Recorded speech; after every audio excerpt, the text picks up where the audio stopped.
welcome to the Transportation and Circulation Committee meeting of October 26th, 2023. I'm Kathleen Rodriguez, and I actually am a former chair, and our chair has COVID, and our vice chair has a brand new baby. So everybody has good reasons for being absent. But the rest of us are almost here. We would like a roll call, I think, at this time. Committee member Bickford?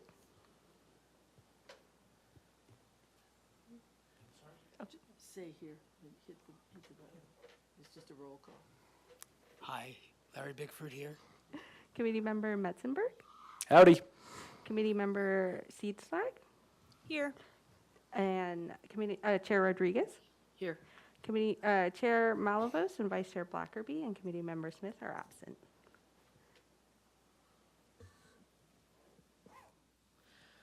All right, are there any changes to the agenda as published? Chair Rodriguez, no changes to the agenda.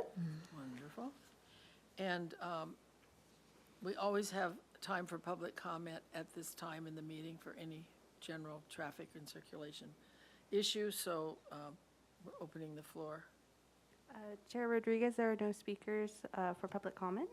Okay, thank you very much. Are there any announcements? Jessica? Yes, Chair Rodriguez, I have a few announcements. The first, and I did send it via email as well, there's an upcoming community meeting about the upcoming construction of the Cabrillo Los Patos roundabout. There will be a webinar meeting next Thursday at 5:30. And there will also be an in-person meeting, and I'm forgetting the new name of the facility. It's the, I'll have to, I'll come back on again. It was at the beach, the Cabrillo Pavilion, which is now the Palm Pavilion, I believe it's called. But right near the zoo property. So anyway, so it's just to get just general information about the upcoming construction for that roundabout. And also coming up, and I'll supplement these via emails as well, but and anybody for the public also listening in. So for details about the Cabrillo roundabout, you can attend santabarbaraca.gov/Cabrillo roundabout, where you can RSVP for those meetings.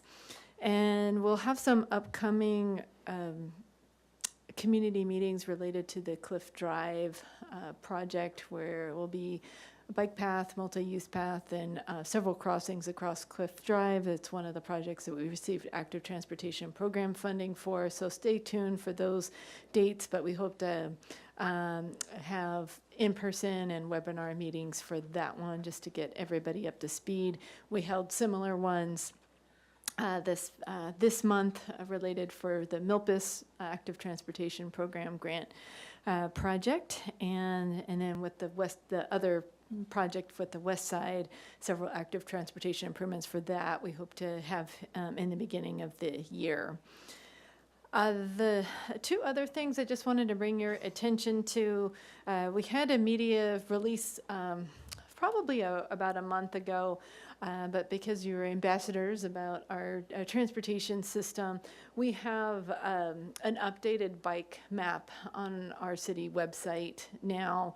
And if you were to just go again, santabarbaraca.gov /biking, and then we're out on this. The TV is not working, and so we'll have to logistically. It will be a little bit hard. You'll be looking over your shoulders tonight for the presentations. But yeah, what is behind you is we have an interactive bike map, and it tells each different color. And that when you go into the map, it will tell you what type of facilities it is as well. So I encourage you all to check that out.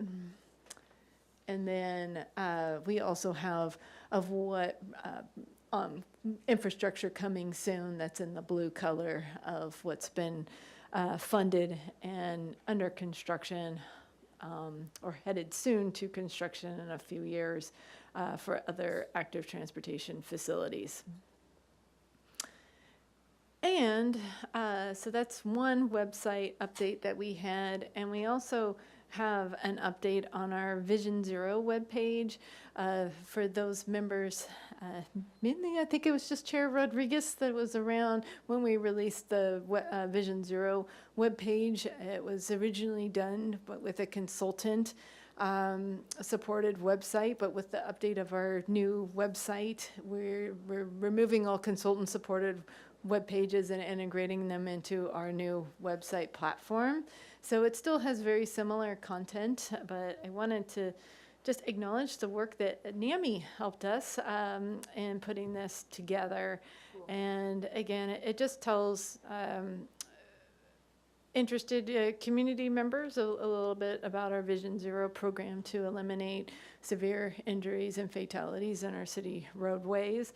It has the same video that we had before explaining about it, and the 4 components for the first 4 E's of evaluation, enforcement, engineering, and education, just what that's about. We also have our collision data mapping, again, where we look at it over in 10-year increments on here, and what our guiding principles are for Vision Zero, and how basically for those collision maps of how we plan to cool the maps, the heat maps, so we can have safer streets in our city. And so we also have links to some of the efforts from an infrastructure standpoint of what we're doing. So this continues to be a very adaptive website, which we also plan to have a data dashboard. Some other jurisdictions have really good ones of just communicating. Anybody can basically plug in statistics of what's happening on our streets and where. So we're working on that. That's in development right now. But please encourage to check it out, and again, please share with your fellow residents as well. Those were the 2 website updates. And then lastly, there was a meeting with the State Street Advisory Committee this past Monday. They continued their discussion on mobility.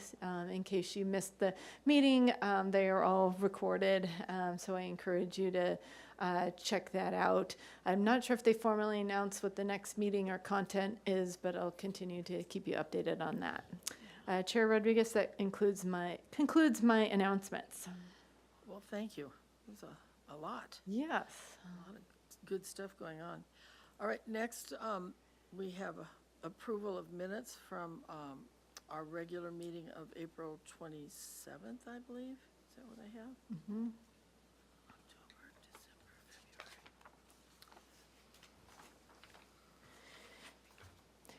February. Chair Rodriguez, you could probably take both as one action Yeah, if it's okay for a motion, if there isn't any comments on both of those meetings. Well, I think I'll keep them separate for cleanliness. Okay.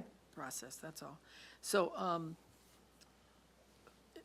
hopefully everybody's read those minutes. Does anybody want to make a motion to approve the meeting minutes from April 27th? Make a motion to approve the minutes. Second? Oh, wait, there's 3 of them, right? Well, I'm confused. Wasn't there February?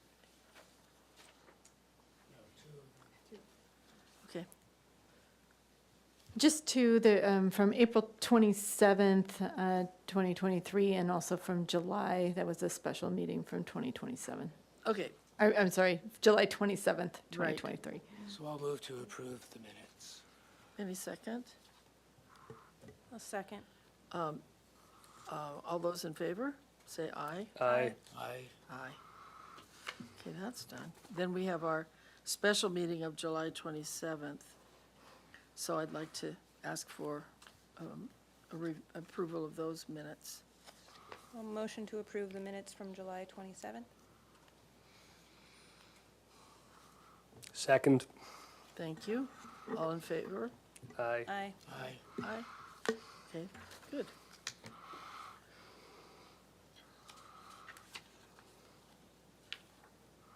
All right. Well, this is our big item. It's why we're here today. It's time to have Jessica introduce, and I think Chelsea's going to. Yes, so, yeah, thank you, Chair Rodriguez. Yes, I want to bring up Miss Chelsea Swanson, who's our project planner with the city, and she has been the lead on the Lower East Side Connectivity Active Transportation Planning effort. This committee has seen this planning effort at various stages, and we're now finally at the draft plan review stage, so very exciting. So here to kick that off is Ms. Swanson, and before Ms. Swanson begins the presentation, I just want to note for the record that Committee Member Smith just arrived. Thank you, Ms. Grant. I'm Chelsea Swanson, project planner, and as Jessica mentioned, we'll be going over the highlights of the draft Lower East Side Community Connectivity Active Transportation Plan tonight.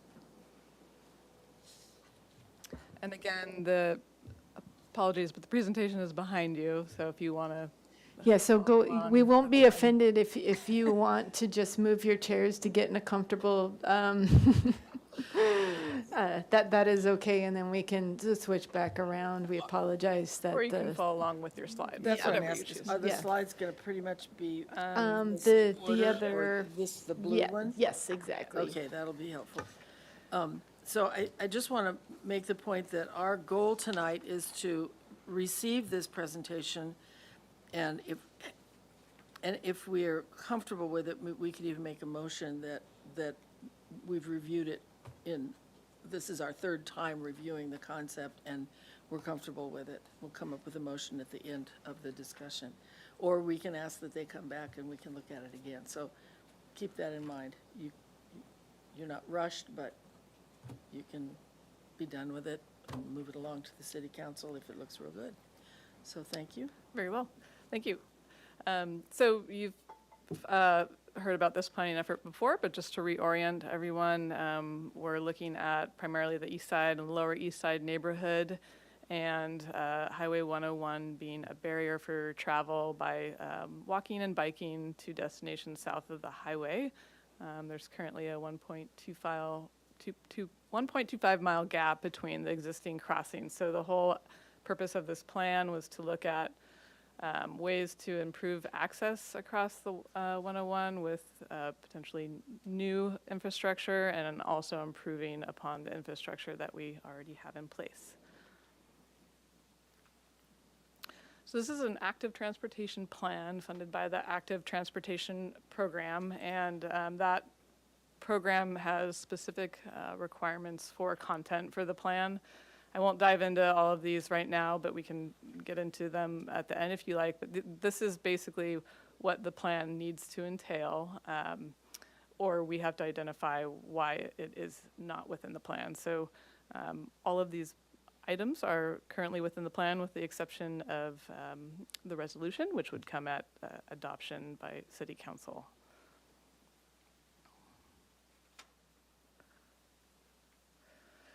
So just to recap the planning efforts to date, we received grant funding in 2020, and in fall of 2021, we kicked off public outreach by holding an online webinar and also an in-person meeting, and then launching a survey to the community. And in February of 2022, we came to the TCC with information about what we heard from the community at those meetings and through the survey. The next step, we had the community support to further study the feasibility of an overcrossing, which is a big part of this plan. It's not the entire plan, but it's a big piece of it as a potential future project. So we hired a consultant to do a feasibility study, which included preliminary engineering and environmental studies and survey work, and some concept designs. And in February 2023, we brought the highlights of the feasibility study to the TCC, as well as some concept renderings of what a future overcrossing could look like. In spring 2023, we also took the findings of the feasibility study to the public again to share what the study found, the constraints that we were dealing with for potential future overcrossing, and of course the opportunities. And again, that was an online meeting and also an in-person meeting. We also launched a second survey with the purpose of just, again, trying to get a little more feedback from the community on will people use a future overcrossing? If so, for what purpose? Are they going to school, work? Are they going to recreational destinations? And then how frequently do they believe they would use it? Would it potentially change their choice of travel between the east side and south of the 101? So these are just some very high-level summary bullet points of what we heard both through the survey and through the meetings. The majority of the participants who took the survey and participated in the meetings were those residents or people who work in the east side. The majority were still supportive of a new overcrossing. The majority of the people who responded said they would use a new overcrossing if it were constructed weekly or daily, and primarily for recreational destinations like the zoo, the beach, and Dwight Murphy Field. We did have some respondents living in the East Beach neighborhood who expressed concerns that a new overcrossing could bring more foot traffic and potentially increased unhoused activity in their neighborhood. These next few slides are pie charts that are also in the plan, and really they're just examples of what we heard in the survey responses. So question number 3 on the left was again about if there's a future overcrossing, would you use it and what for? There was about 60% of people said they would, yes, they would use it, and primarily for those recreational destinations. 12% said they would not, 10% said they might, and then the rest were yes to commute to school, work, or I do need more information. On the right was trying to gauge, how often do you think you would use this overcrossing? You can see the majority were weekly or daily, and the minority were occasionally and monthly. The pie chart on the left was again just trying to gauge, like, would this potentially shift any choice of transportation mode? 33% said a new overcrossing would encourage them to walk or bike more often. 28% said if a new overcrossing were constructed, I would walk or bike to destinations that I currently drive to most of the time. 20% said it would not change their behavior, whether they walk, bike, or drive, and 19% said they already walk or bike, but it would be a more direct route for them. And these were, people could choose more than one answer in their selection. And then on the right, we had an open-ended question, and all of the comments to that are verbatim in the plan. Here is just a summary of, we asked if you had any other comments about the overcrossing. 63% of those were favorable and in support of it, with more details, of course. 17% were not favorable, and then there were 20% had just general questions and comments. And again, those are in the appendix of the plan. Another effort we have done since we last brought this planning effort to you in the spring, we wanted to look at our existing overcrossings and just get a good idea of how well they're used, how frequently they're used. And so we put cameras on the Ortega, Anapamu, and Junipero overcrossings. This was in April, and there was one day in May, and we looked at both a weekday and a Saturday on each bridge. And so these are just counts of what we found for pedestrian travel and cyclists. On the right-hand column shows the daily totals for each bridge, and then which day, the Thursday or Saturday. So Some were pretty similar. We saw the Anapamu Bridge was slightly more popular than the others.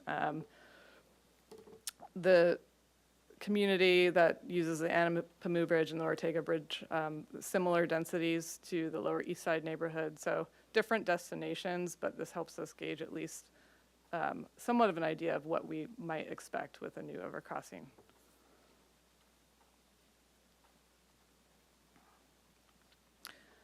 So in this planning effort, we focused a lot on a potential new overcrossing because that's a big part of the plan. We also want to highlight other proposed improvements in the plan area that have come out of both community outreach and also looking at collision patterns and areas where we believe safety enhancements are needed. So this, I know there's kind of a lot going on here. It's very colorful, but this map here summarizes existing pedestrian facilities, meaning mostly projects we've done in recent years, which you'd see where the lighter gray squares are.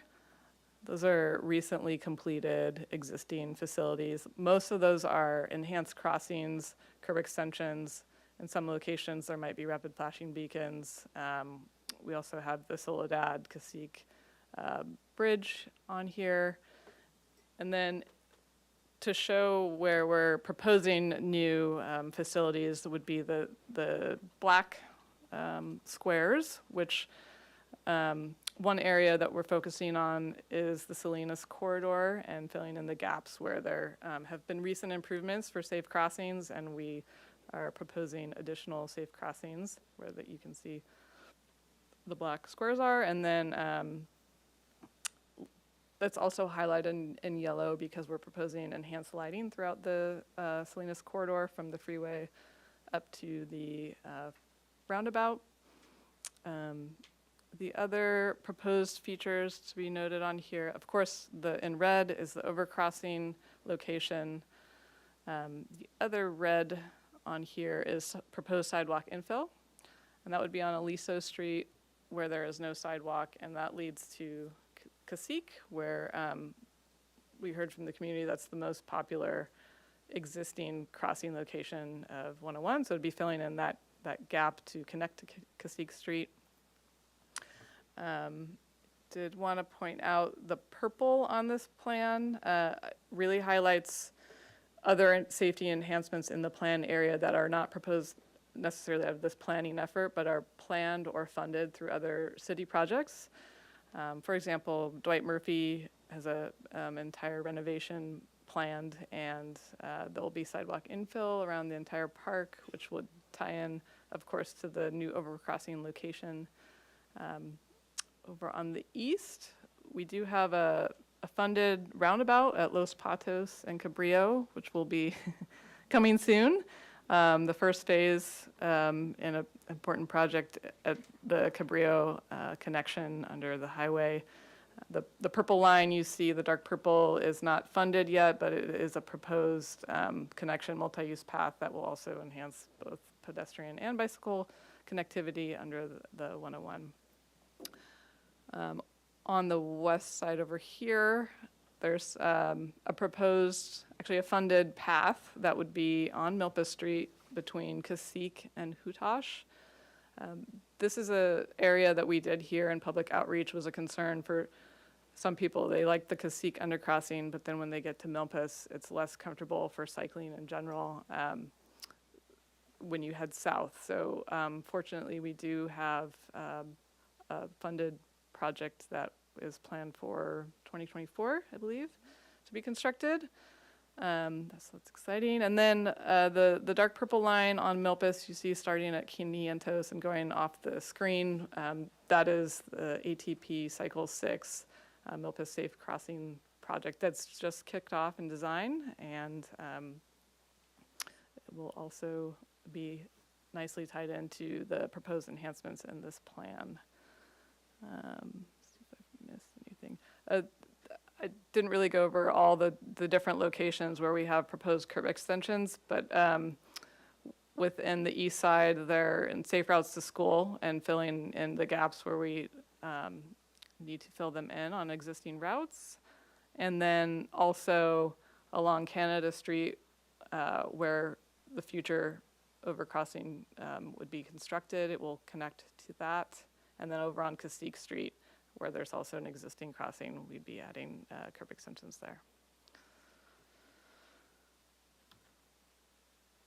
Okay, this is the map of the bike facilities, a little less proposed on this end because we already have a lot in place as far as bike infrastructure, including some projects that are under construction currently.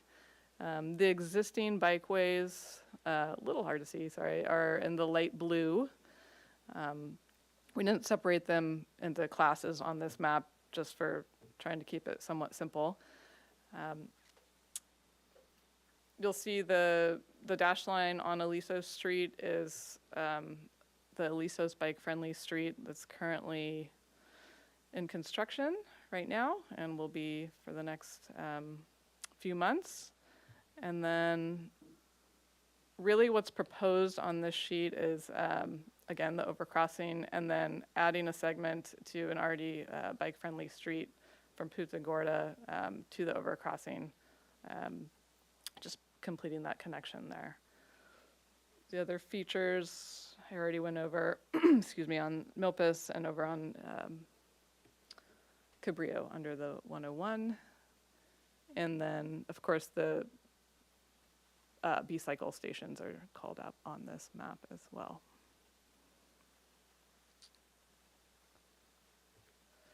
So those are the new, or projects that, again, you hadn't seen or heard about before. Again, we focused more on the feasibility of the overcrossing, so just a reminder of what the concept is there. There haven't been significant changes in the feasibility study since we brought it to you. So that's why we're not diving into that deeply tonight, but happy to get into questions on that as well. So again, those are the highlights for the plan that we wanted to go over and share with you tonight. The next steps are to hear your input and the community's input on this draft plan, to refine the plan and take that input, and we can either bring it back to the TCC if the TCC wishes to see the final plan, and then the next step would be in 2024 to take the plan to City Council for adoption and then seek funding opportunities for plan implementation in 2024. Thank you very much. It's beautifully done. I want to emphasize at this point that the committee can ask clarifying questions about the presentation. Your opinions about it will follow in this after public comment, if we have any public comment. That helps all of us. I'll lead off with a clarifying question. I don't know if I'm reading the map properly, but if you go back to, can you go back to even just the map of bike facilities is fine. I'm confused. You're showing, can you hear me? I'm looking at the wrong thing. Okay, this is fun. Sorry. I feel like Dean Martin or something. There's a roundabout at Hot Springs. There's a roundabout that's coming at the Bird Refuge. Where's the roundabout at Milpas? Isn't it, it's not on the map, but isn't it, am I confused? Chair, you're not confused. We didn't call it out specifically on the map, but that is something we could definitely add to it. I think it might be useful because that's a part of town where I hang out a lot, and I was trying to picture exactly where the roundabout hits Highway 101 and the Casique. That's when you're coming up from the beach is when that Casique Street, you can swerve to the right or go through the roundabout to get to the other side, right? So I think it would be useful. Thank you. That's Yes. all. Now, anybody else have any other clarifying points? Just to follow up on that, the roundabout is, Oh, Committee Member Smith, if you could turn on your microphone just so they could pick you up through the TV. Yeah. sorry. Yeah, just to follow up on that, just so I understand, is the roundabout at Carpinteria Street or at Casique?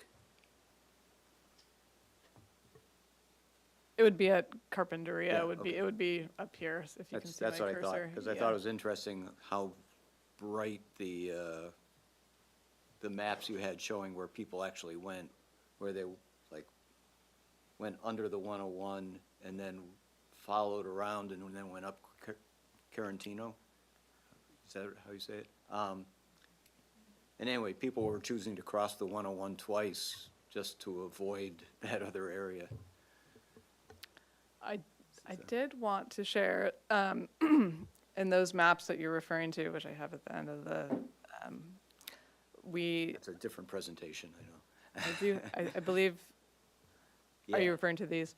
yeah. Yeah, there is a correction that needs to be made in the plan. This map is shown twice. It's the average daily bike volumes, and I apologize, the average daily pedestrian volumes are different, and the map got copied twice, so that's going to be corrected. So I did want to point that out, because you'll see in the pedestrian plan, it's different. You don't see the bright yellow under the, at the Cabrillo connection like you see for the biking, so. Okay.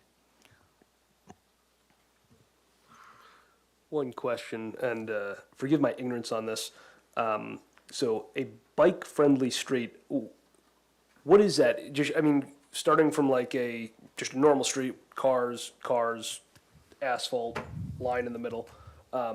What is a bike-friendly street? It's a great question.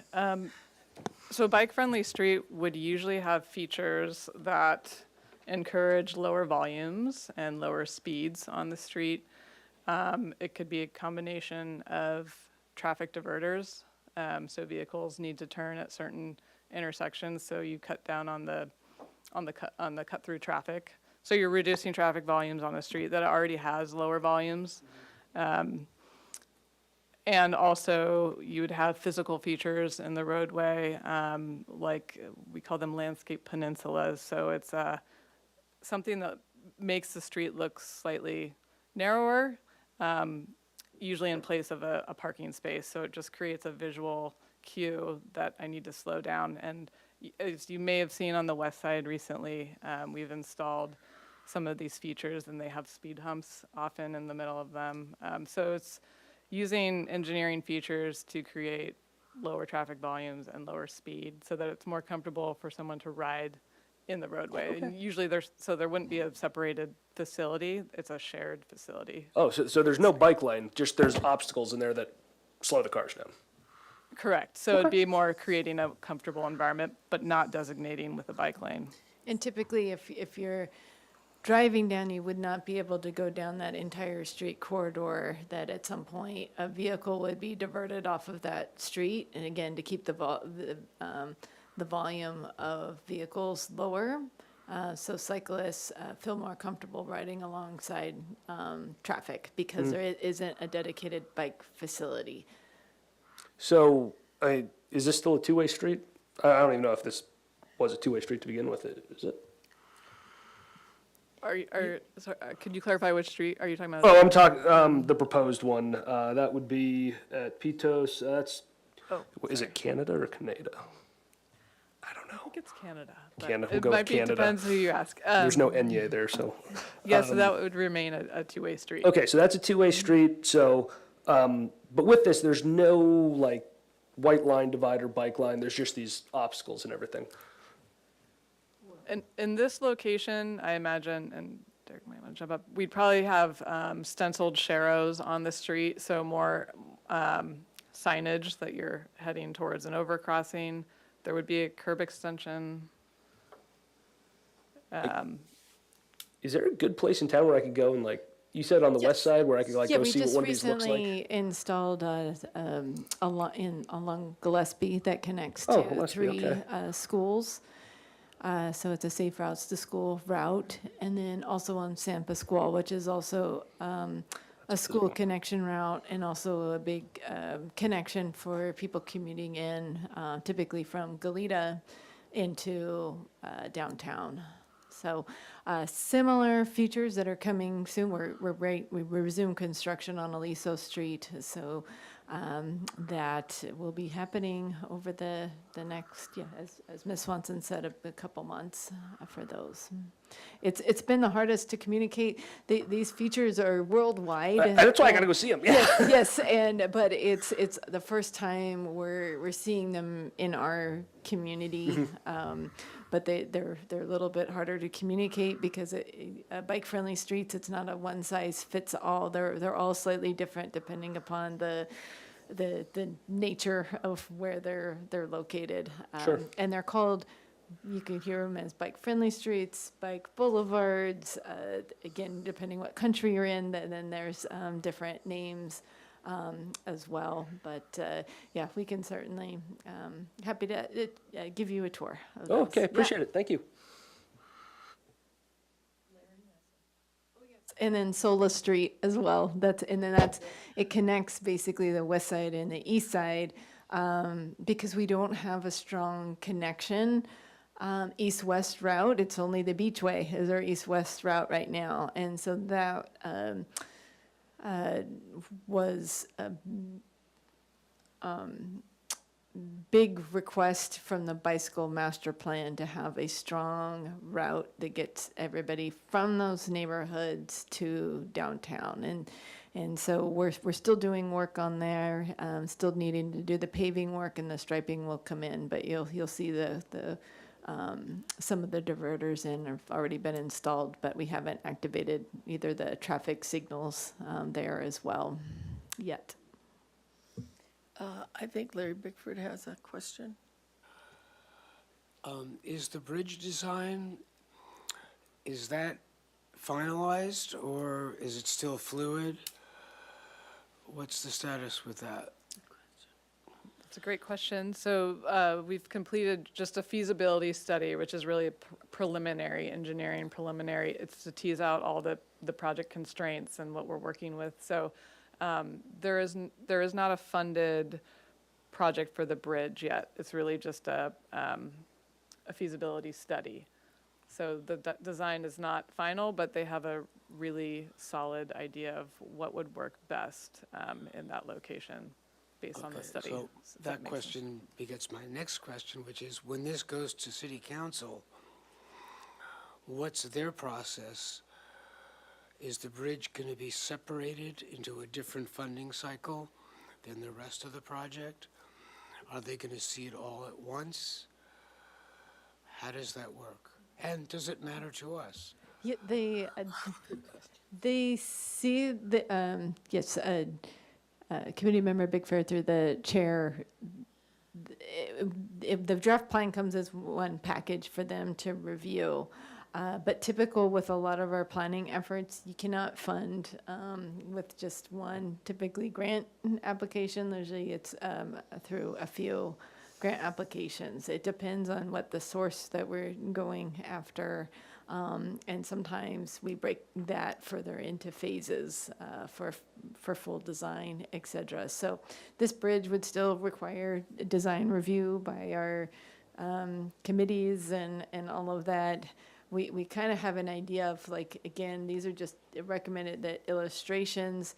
And when we last saw you, it was where there was different types from a 2-span, a 3-span, and a clear to get all the way across, so we weren't having to have supports in the freeway or railroad right-of-way. So we have a general idea that, yeah, if we do a clear span as the image that we saw, then we would be locked in sort of that style, but the railing detail, all of that would, yeah, need to go through design review. So the city council wouldn't, they would be proving, like, in concept of a crossing, but knowing that in the future, if we get funding, we still have to follow our standard process.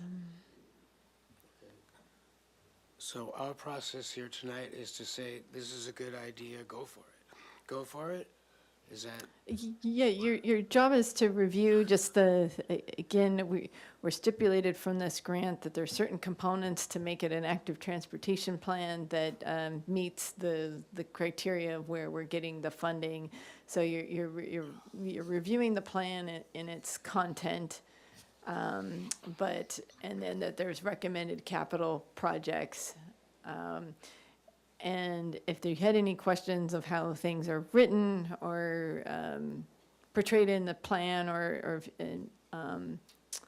recommendations, like Chair Rodriguez said, oh, you know, I think it's critical to put the roundabout just as a reference point, just as when we think about circulation. Is there any other modifications that we need to do before we bring it to council? So then my next question is, do you have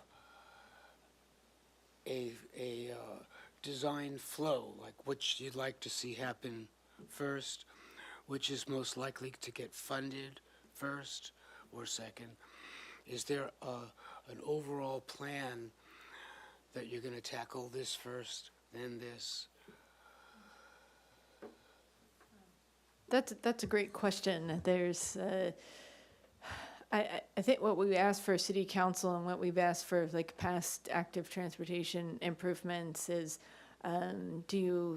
we've kept it general. Do you support us seeking grant funding? Because we might not know all the sources that are out there. There's, of course, we've been very successful with the active transportation grant program. But there's other grants that come online that we might not even know the name of them. And so we are happy to get funding wherever we can. We don't want to be locked into one source. And I think for like the neighborhood improvements, that's very attractive for the to be tied with some of the freeway widening that's happening, because Salinas is one of the off-ramps, and to really, we want to keep Salinas as a neighborhood street, not a street that you fly off of from the freeway from. And so, you know, we will work with our regional partners too to see if there's other funding opportunities related for that as well.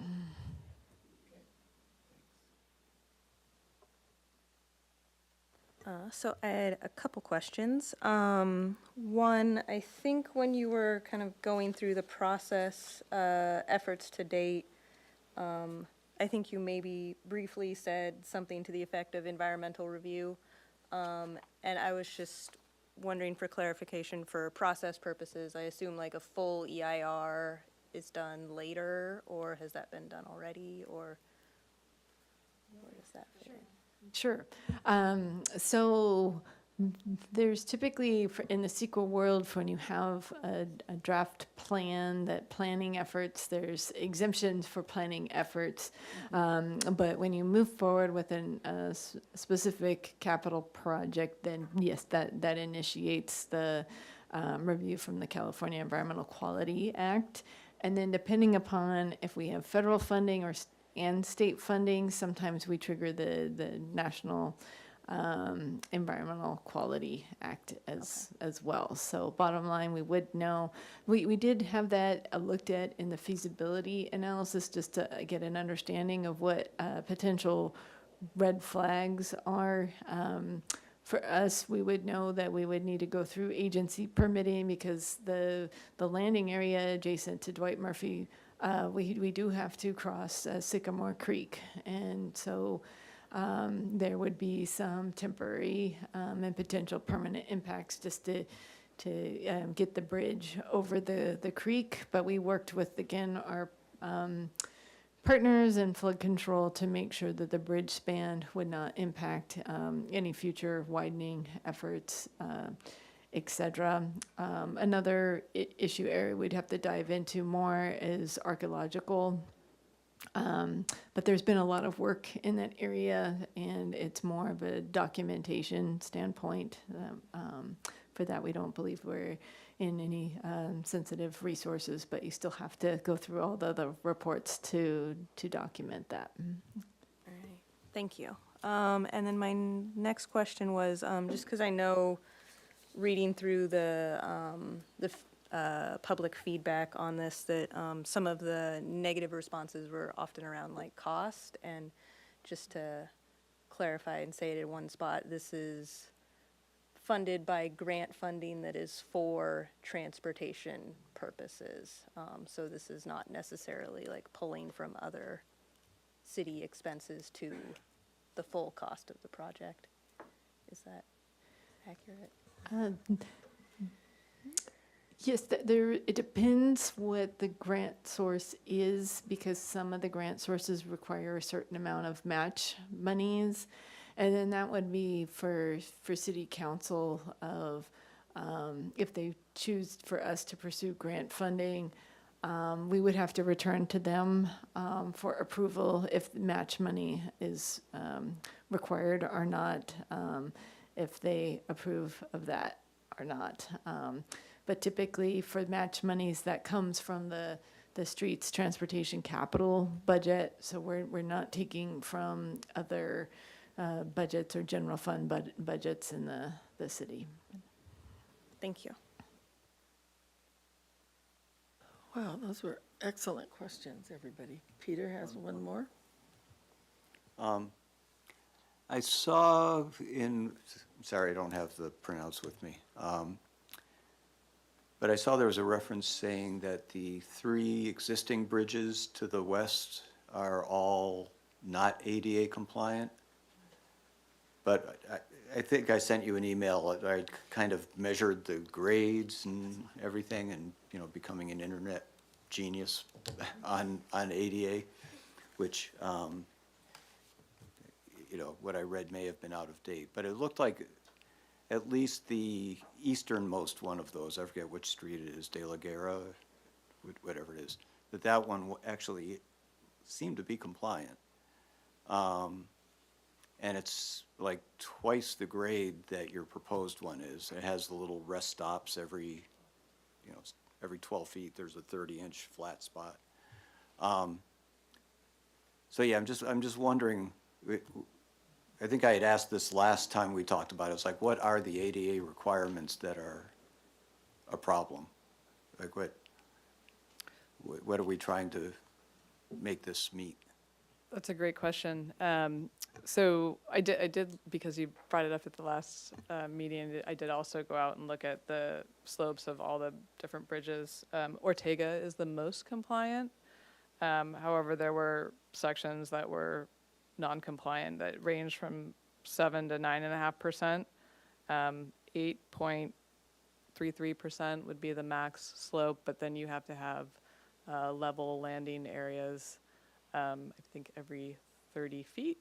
That's outlined in the feasibility study. So the other overcrossings, yeah, were pretty steep in some locations, up to 14.5% on both of the other two. So the Anapamu has the corkscrew design, so it varied from bottom to top, but certain sections were definitely non-compliant. So the ramp options that we looked at in the feasibility study were the one that's suggested in the study is what the community favored was the excuse me, the lesser slopes, so 5% slope continuous versus having the slightly steeper slopes with the level landing areas every 30 feet. So there's still an option to look at both. If you have obviously the steeper slopes, you can reduce the footprint of the ramp itself, and so that's a nice trade-off. But generally speaking,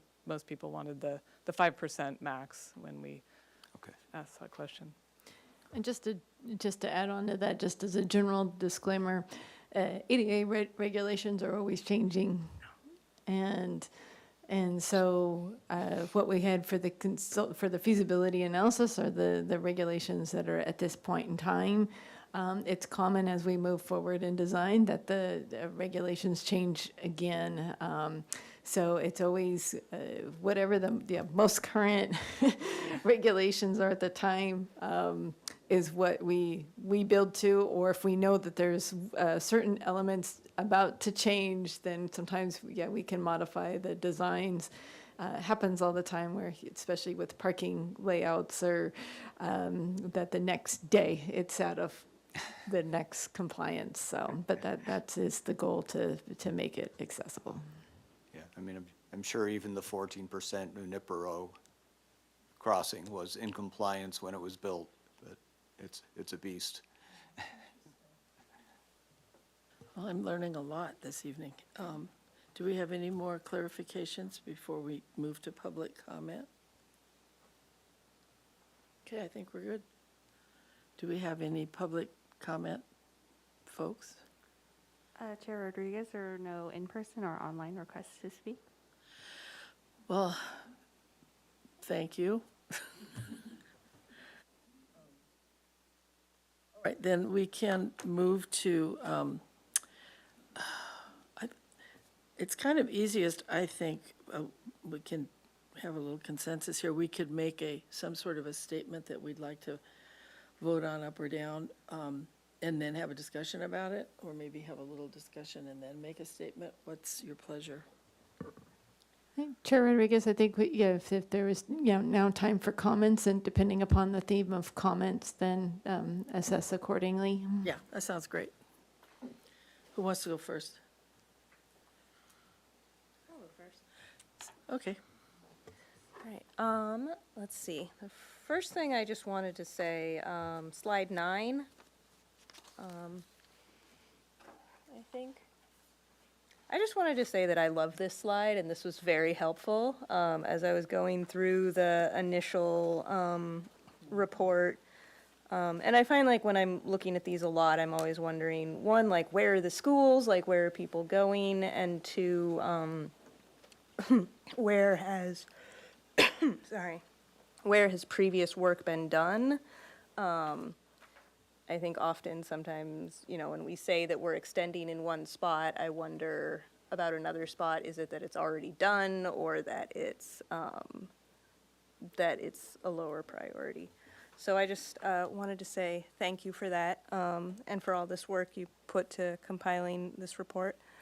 I think overall, I think this is a great plan. I feel like the additions, especially along Milpas and Salinas, will address many of the comments that I saw from the surveys.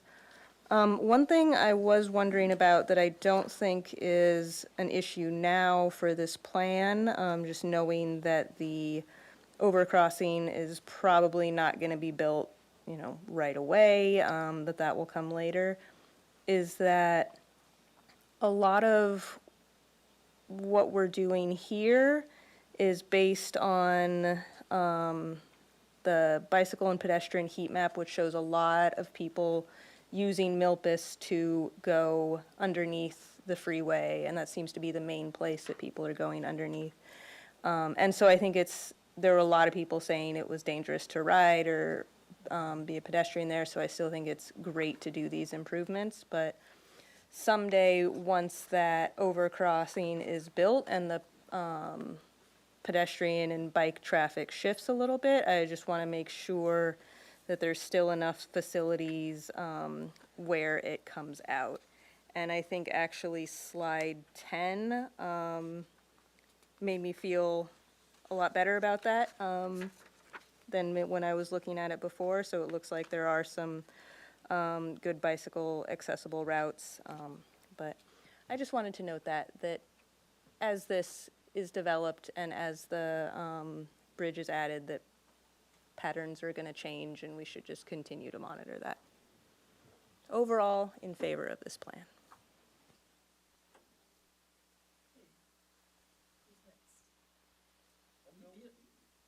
Nobody's required to make any comments. We can always just take a vote, but feel free. So, overall, this plan has, God, I feel so loud in this. It's got a lot wrapped up into it, and really two things. You have all these little improvements here on the east side, which, from what you guys have demonstrated here with the accident rates and these heat maps, make a lot of sense. And they total $8.2 million, and it's money well spent. And then there's a $32 million bridge.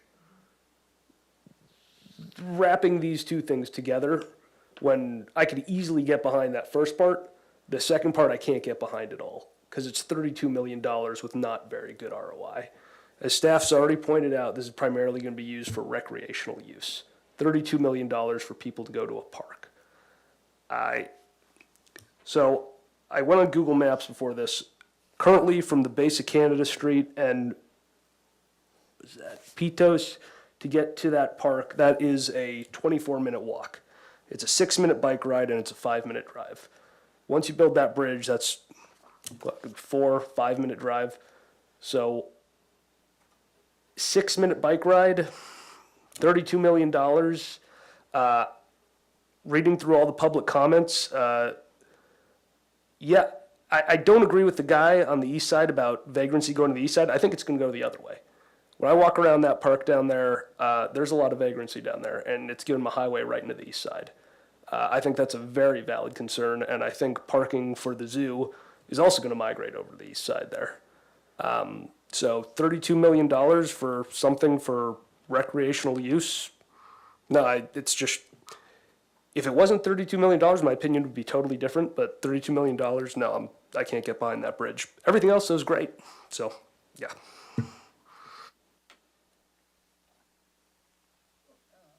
Thank you. Larry, would you like to make any comments? I don't really have anything else to add. Thank you. And Peter? Okay, I guess I could just kind of give an opinion. It's like, I hear what you're saying. It is a lot of money. I know it's state money, I believe, or didn't you get a grant for it already, or? Just to clarify, we only got a grant for the planning effort, but not for any of the infrastructure. So that, yes, it would continue on if City Council blessed that, the plan and directed us to seek funding. Okay, yeah, I mean, I agree that it does seem like a lot. I think it would have more use than what you're saying, but yeah, it's like, right now, what people are doing is they're taking Cacique and either Milpas down or, going around the other way. And that's not that bad. So, yeah, I have kind of mixed opinions about it. It's like, I like the idea of it, it's a lot of money.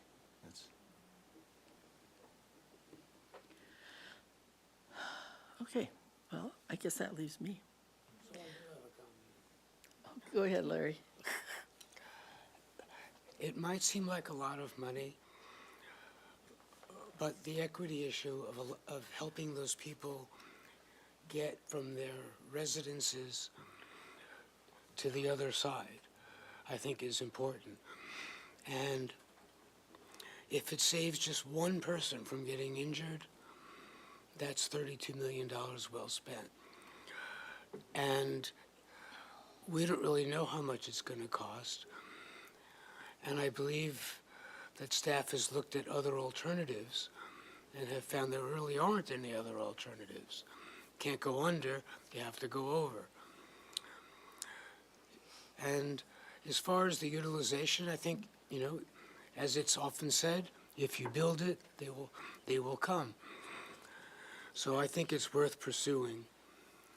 We don't know what the final outcome will be, what the final costs will be, but engaging that community and providing them with easier, safer access to the coast, I think and the other facilities, I think is important. I have a couple of comments. Gosh, having served on this committee as long as I have, things cost a lot. It was $24 million to do the Las Positas bike project, if I remember correctly, or more than that?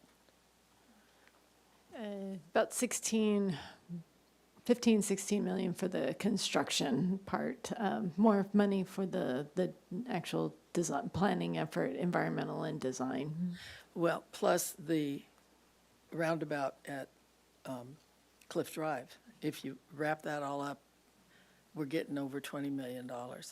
And it's well worth it, and it's becoming very well utilized. And when I talk with many of my friends, it's like, you had to pay that to get a bike path. So it's very hard when you just look at something to think about all the infrastructure that has to go to create it. So things cost a lot. I guess that's one point I want to make. If I remember correctly from your last presentation, it hit me really hard that kids would go under in the drainage ditch or whatever, the causeway for Sycamore, is it Sycamore Creek? To get to the beach. And this isn't those people. This is the neighborhood where my daughter and my grandchildren live. And so I'm really interested in them being able to bike down to Dwight Murphy and to the beach area and not be having mom have to hop in the car to take everybody everywhere. So to me, there's a lot of trade-offs. And I don't know exactly what the numbers would end up being, but I think if it keeps people out of cars and it keeps people safe and it keeps kids out of dangerous tunnels to go somewhere, because, preteens and adolescents, if nobody's around to drive them, they're going to try and figure out how to get there. So that struck me hard when we saw the presentation last time. So I'm basically in favor of it, and I think this city has done an incredible job of acquiring funding in the way before I was here, and in the 10 years I've been here, I'm always impressed with how much funding is obtained because of the skill of our grant writing and the quality of the work that has already been done in Santa Barbara. It layers on itself. So Sarah, I think, had one more comment. I remember when we talked about this last time, the concern was brought up about people who were going to the zoo parking on the other side, in the neighborhood side, and then using this bridge. And I actually, at the time, was thinking about that, and I did think that would be a good concern, worthwhile concern. And the more I think about it, as I was going through these documents again this week, I actually feel like, right now, there's lots of people, my friends have done it, when they don't want to pay for parking at the zoo, they park down by Dwight Murphy Park and in that kind of area. And I do think that will continue, that people will drive around the park, look for free parking there, and continue the way they've been doing it. But I don't think that if there is no parking there, that they will take the several minutes to go around the block, go under the freeway, go through the roundabout, drive through the neighborhood and look for parking there. I think they will just go to East Beach or just decide to go pay at the zoo. I've seen this in other places that people will look for the closest parking and then they will take what's there. They don't drive around the block to an entirely different place at that point. So yeah, I heard that concern at first, and I have convinced myself that I don't think that's really what people are going to do. And as far as, the cost of this, I just keep looking at this, I guess, I don't know which map we ended up having, but the pedestrian or bicycle trips. But either way, there's just a huge bright line going under the freeway at Milpas. And people are wanting to make that crossing. And, there are elementary schools that have kids living on both sides. And that's, I think, worth addressing. I also think recreation is worth funding. People should go to the bird refuge and look at birds. Birds are great. So I think, I don't want to look at this in terms of do people just go from work to school and home, because that is a sad life and not why we live in Santa Barbara. So I think it's worth the expense.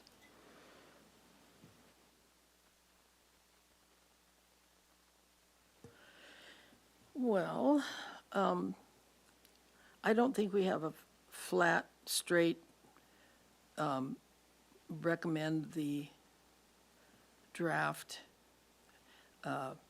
without comment. I think we just need to have a few bullet points. The issue I think, bifurcating the neighborhood projects from the bridge and indicating that although both are wonderful, the cost of the bridge caused us pause, might be a reasonable statement to make. Is there anything else we want to put in there? Would you say from what you've heard, Jessica? Ms. Grant? I think what I'm hearing is there's no content changes necessarily that need to be done before it reaching city council. But certainly, yeah, we want to make sure that we have probably summarizing comments that we could attach for the council report for the transportation circulation comment. And again, this plan, we did reach out to those that are on the interested party list for this project, and also various stakeholders as well. So we might, en route to council, may receive additional public feedback. If there was something of significant concern with that, then we may have one more touch point with the Transportation Circulation Committee. But if there is no content changes at this time, other than just providing a summary of what the comments that we heard tonight, and adding that's fine. the Milpas roundabout circle. Yeah. That was a big woo-woo. Our role, my sense of our role has always been that we are there to, if something is glaringly inappropriate, we definitely are there to say, no, this really doesn't feel good. And to talk about it with our neighbors and friends. That's why we're on this committee, is to talk with our neighbors and friends about things that are going on the roads, and get their feedback also. So, I would concur that I don't see anything about the plan that seems inappropriate. Whether or not it can all be funded is going to be a different discussion, and it's not going to be in our purview, but we can certainly make note of it.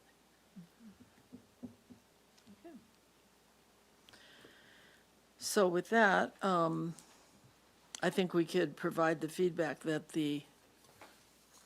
I'm trying to think of the right word, the text of the plan, the plan itself seems to be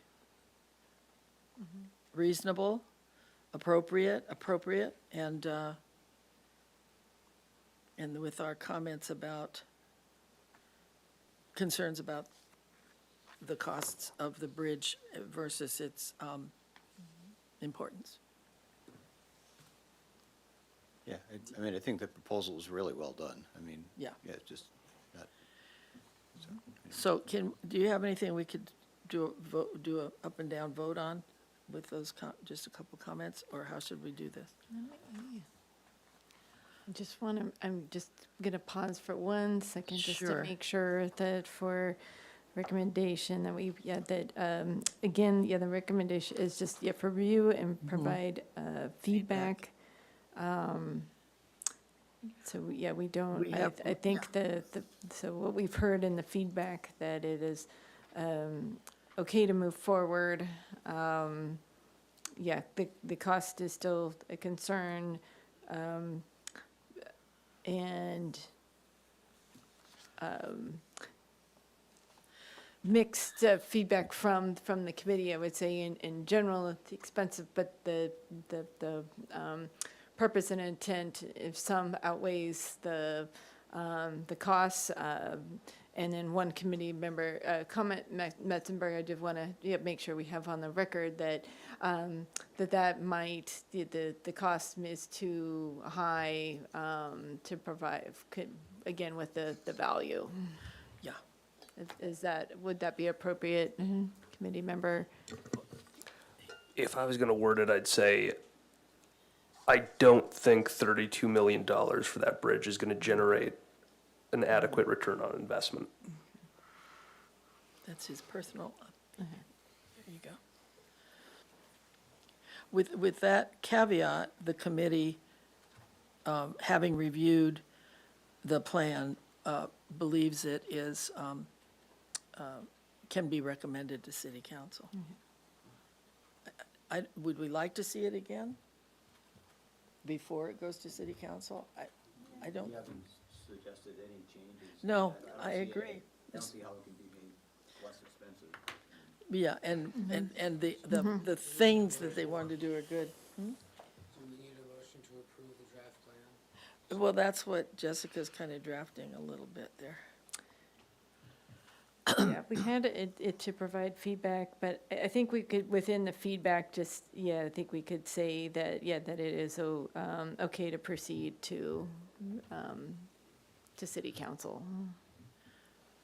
But that's not the only thing we want to say. Right, right. Okay, It's not so the let only, me so dra- we'll have to, yeah, Chair We can do Rodriguez. a couple of yeah. sentences, I think. Sure. The committee has reviewed, we have reviewed the project and the plan, the transportation plan, and it seems, I had it a minute ago.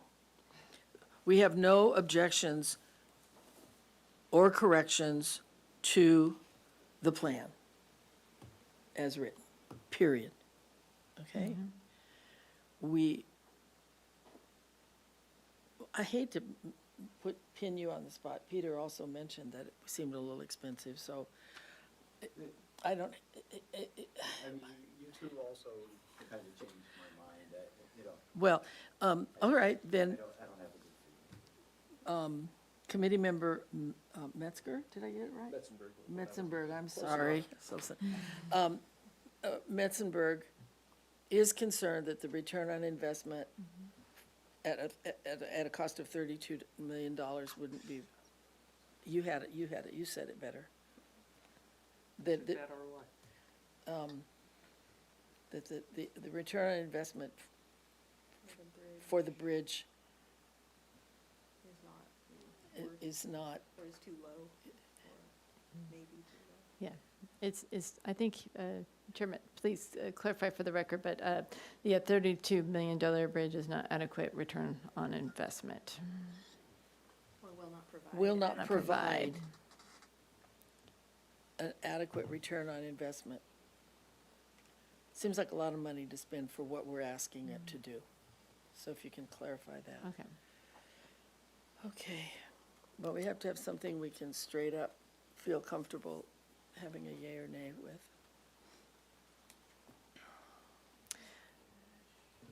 It kind of goes back to what I really wish was broken out into two pieces, where that $8.2 million improvements for all these streets and everything was separate from that $32 million for the bridge, because one of them I'm 100% on board with. Right. Yeah. In the plan, just to clarify, we did have the bridge as a standalone cost and then the rest of the improvements as another cost. And we decided, we didn't break it was approximately, I think, $8 million. So I don't think we have it itemized for each of those, because even those could be broken into later, again, Right, depending upon what source of grant funding we're going for. But it is reflected as different cost and not lumped into that 32 million. And just figure. add that we would likely go for two different grant sources. So they would be likely two different projects. They're back not as two different one. projects. They're just both in the plan, just to clarify that.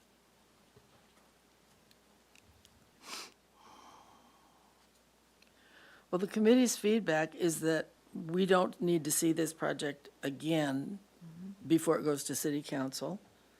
We're comfortable with the plan.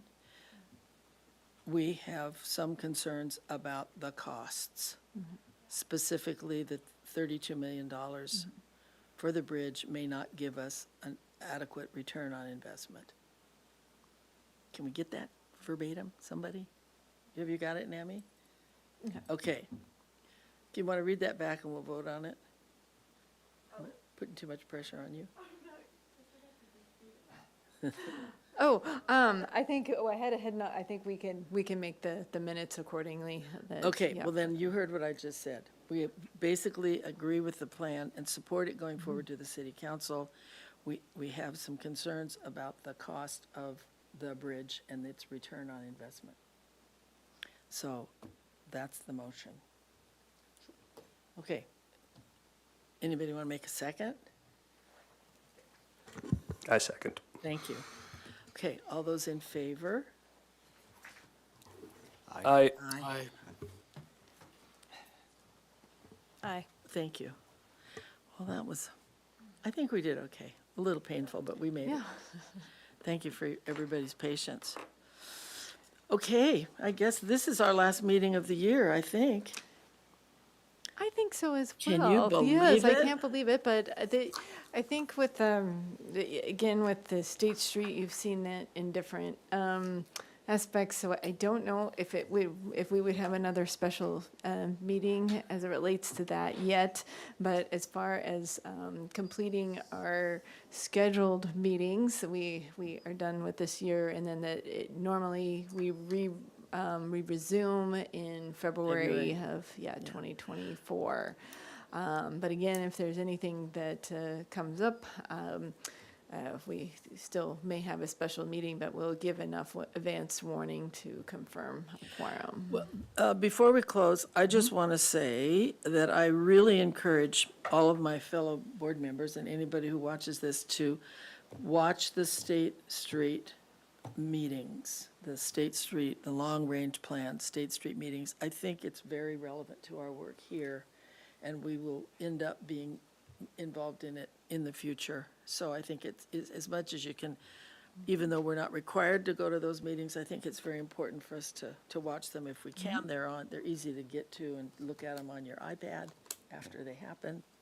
So with that, Yeah, and if there's anything, or, transportation related, I'll continue to send out emails, just to, make sure Yes. you're aware of all what is happening. yes, I really appreciate that. Well, thank you all very much, and good evening. All right, thank you.